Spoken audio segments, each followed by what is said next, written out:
Good viewers of HCPD Online TV. We welcome you again to this great broadcasting. Wherever you are viewing us, we want you to know that God loves you and God came to die for you. He sent His Son to come here on earth to die for you and me. And even today, it's a great honor. I've come again with my series.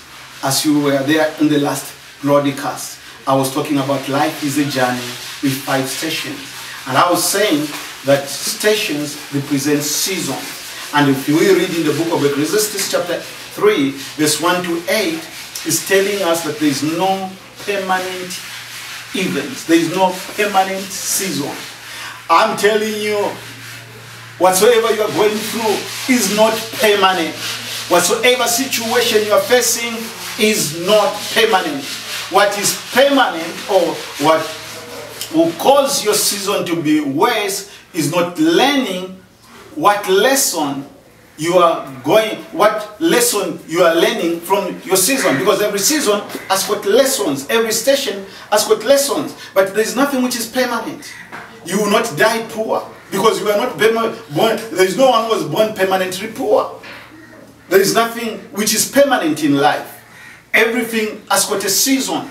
Everything has got a season. There is a season to be happy. There is a season to laugh. There is a season to rejoice. There is a season to be born. There is a season to make money. There is a season. So life has got opportunities. As I've said, like we said in the last broadcast, we're saying life has got a lot of opportunities. A lot of opportunities. Opportunities to gather. Opportunities to experience forgiveness, opportunity to be forgiven, opportunity to do the right things, because life is a journey.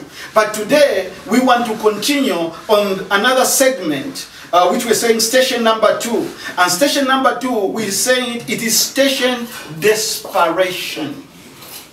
It's station desperation. You remember the first station is where opportunities are running for you. Are you getting what I'm trying to say? Opportunities to be loved, opportunities to love, opportunities to go to school, opportunities to work hard. But you didn't want to work hard, you were sleeping, you didn't want to go to school, you were playing games with school, you didn't want to ask for forgiveness in your marriage. Now you thought you were going to fight that woman or that woman. Now it's your season to begin to chase after opportunities. You are desperate for opportunities. And we're saying in station desperation, this is station 2. Station desperation is a station where you fight to recover your missed opportunities in any way. Because now time has run out for you. Time has run out for you. You want to see how things can be able to change for you. So you are fighting to recover missed opportunities. You are desperate. Number 2, you are living in a lie or deception. In this station, you are living in a lie. Everything, you begin to believe in a lie. In station number 1, you could know this one is a sin. In station number 2, you begin to think this is not sin. Why is it sin to do this? Is it wrong to do this? You are desperate now. You begin to live in a lie. Number 3, you begin to live to please people. All your life is to please people. Why? Because you are looking for opportunities. You are looking for opportunities. Ladies and gentlemen, this is one of the stations. If you don't handle your life very well, you will live to regret for the rest of your life. You will live to cry for the rest of your life. You will cry for the rest of your life. Now, let me address the subject of, in this desperation. Number 1, let me address the number 1 thing I'm addressing in desperation. I'm talking about living in a lie. Because I'm saying people here, they live in a lie. You are living in a lie to run for your opportunities now. Because you have missed your chance. You have missed everything. You are supposed to be educated. You are supposed to be whatsoever. But everything, you are missed now. You are living in a lie. Let me show you one lie. There is a lie about Abraham and Sarah. Sarah and Abraham, they are very old. And they begin now, the lie begins to develop in them. We are very old. They are living in a lie. What is the lie which they are having? Your time is gone. How many of us were saying, my time has gone? You are desperate. You are a lady. Your time has gone. There is no money in the church. You begin now to look for men. You manufacture men. You make men. You want to make people to be born again so that they marry you. You are living in a lie. Maybe let me just have a child. Time has gone, even if I'm not married, but let me just have a baby. You are living in a lie. Ask people who've got children, is everyone who's got children happy? No, not everyone who's got children are happy. Some of them, they even say, I was even better off with no child. You are living in a lie. And this is what happened to Abraham and Sarah. Sarah is there living in a lie that time has gone. So we are seeing in this very segment, said, believing a lie that God helps those who help themselves. And that is what Sarah also is doing. They are helping God. They are helping God. God helps those who help themselves. They are helping God. But there is no scripture which says God helps. I know some believers that believe that there is a scripture like that. There is nothing in the Bible which says God helps those who help themselves. But the Bible says, all things work out for good for those who love God. Hallelujah. Everything work out for good for those who love the Lord. As you love God, it doesn't matter your season, things are going to work out for you. I can assure you, if you understand your season, things are going to work out for you. I just came to tell somebody that understand this season. Don't believe in a lie.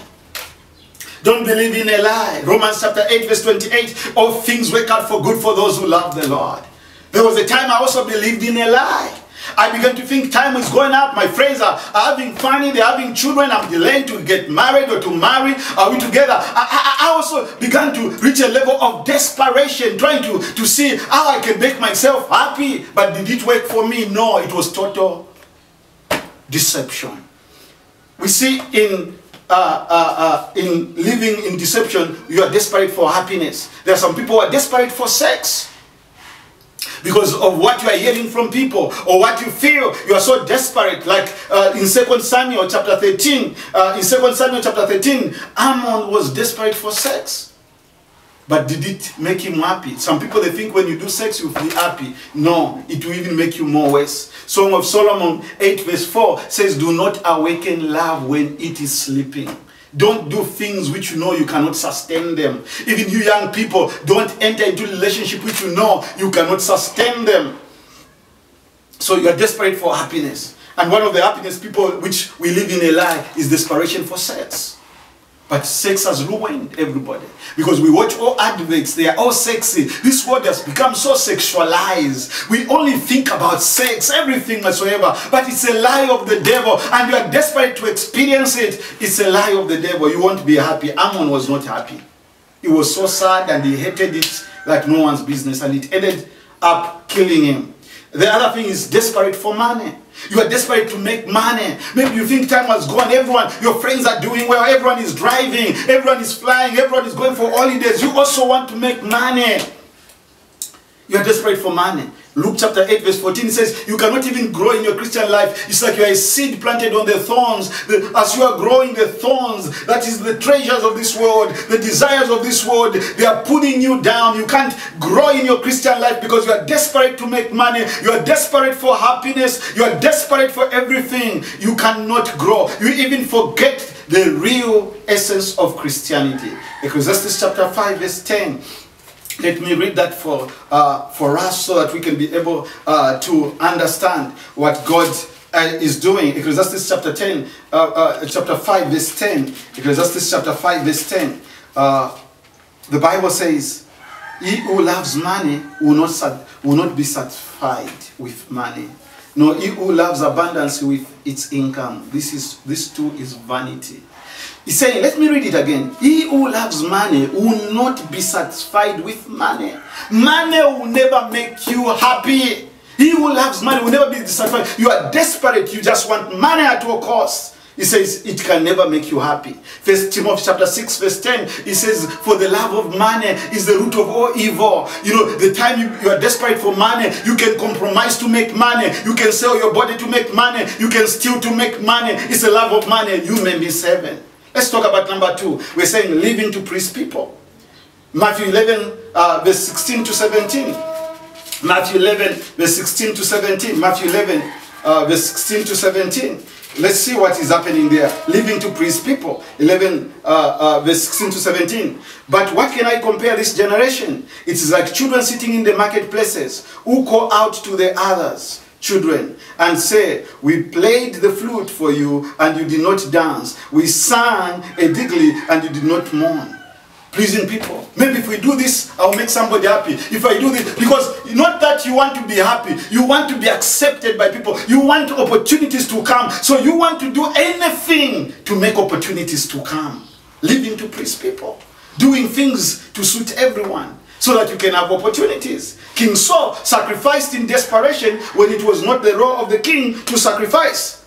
It's not the role of the king to sacrifice. He sacrifices. Why? He wants to please people. They are going. They are running away. They are scared. So he wants to please people. Did it work for him? He was desperate. It never worked for him. Desperate to get back his opportunity. King Saul, we see it again, is desperate. The prophet is telling him today, your kingdom has been taken, and the prophet wants to walk out from him. What does Saul does?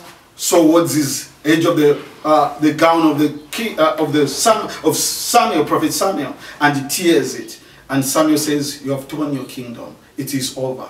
When you are desperate, you are about to checkmate yourself. You are about to see things being over for you. But we see even Jesus, just like in station opportunity, what did we, because everyone goes through station, even Jesus Christ went through this station. In station number 1, he invested his time, he invested in making disciples, multiplying himself. In disciples, you and me today, we are Christians not because of Jesus Christ, because Jesus Christ was not even a Christian. He was from Judaism. It is the disciples of Jesus who are Christians. What is the name Christian? The name Christian means just to be like Christ. It was a nickname to show people who are like Christ. He invested in them, and that's why we are born again today. In station number 2, Jesus is also on this station of desperation. Jesus was in this desperate need for prayers from his disciples. You remember when he was in Garden of Gethsemane, he needed prayer. Things are not okay for him. He's so desperate in the Garden of Gethsemane. And he says in Matthew chapter 26 verse 40, Matthew chapter 26 verse 40, let me just read it for you. For us, we see Matthew chapter 26 verse 40, it says, and he came to his disciples and found them sleeping and said to Peter, so you men, could you not keep watch for me even for 1 hour? For me, why can't you stand firm with me even for 1 hour? Desperate. Even Jesus was there. Now, this is in any way. It doesn't matter which way, but you just want to come out of that situation. You are desperate to come out of that situation. You don't care how you're going to come out. But all you want is just to be able to come out of that station. Now, what is the lesson you learn from this station? Because every station, every season, there's a lesson which you have to learn. And it's very important, because if you don't learn, you'll be able to miss it. What do you learn from this one? Don't make a quick decision when you are desperate. Don't make a quick decision. I'm not saying don't make a decision, but don't make a quick decision when you are desperate. Don't make a quick decision. Because on this station, there's something which you develop a spirit of compromise. Overcome the spirit of compromise. Be careful, because if you make a desperate decision, most of the time it's a spirit of compromise. It's like you are compromising. So in this station, as I'm saying, you have a blessing which will torture you for the rest of your life. Abraham and Sarah have Ishmael, and today they are being tortured by the same Ishmael. A baby is a blessing. Ishmael is a blessing. Ishmael, some people think Ishmael is a curse. No, the Bible says, I will bless Ishmael. That's what God says, I will bless Ishmael. Ishmael is great, but he shall only oppose all his brothers every time. So it's a blessing, but it opposes everyone. And that is what Abraham brought out of their desperation. It's a blessing which will taint your life. It's a blessing which will torture your life. It's a blessing which will torture you. Imagine you are bought and you get married and you're not having babies. You know, it will torture you for the rest of your life. So in this session, you are chasing after opportunities. But I'm encouraging you, don't chase after opportunities. Don't chase after opportunities. Because opportunities which you chase so desperate have got a tendency of destroying your life. On these stations, there are songs which you have. There are prayers which you have just to justify what you are doing. Oh God, we are just humans. Oh God, you just understand us. Even your prayers, oh God, you know me. I'm your child. You know I'm wrong. Forgive. You just understand. God, you understand me. There's nothing like God understands. Ask your friend Abraham. Abraham, did God understand? No. Ask Adam, did God understand? No. In this station, if you compromise, God doesn't understand. So ladies and gentlemen, I want to encourage you. You can make a decision, but not a quick one. Because most of the time when you make a quick one, it will be in compromise. God bless you. See you in the next broadcast. God bless you. Fungua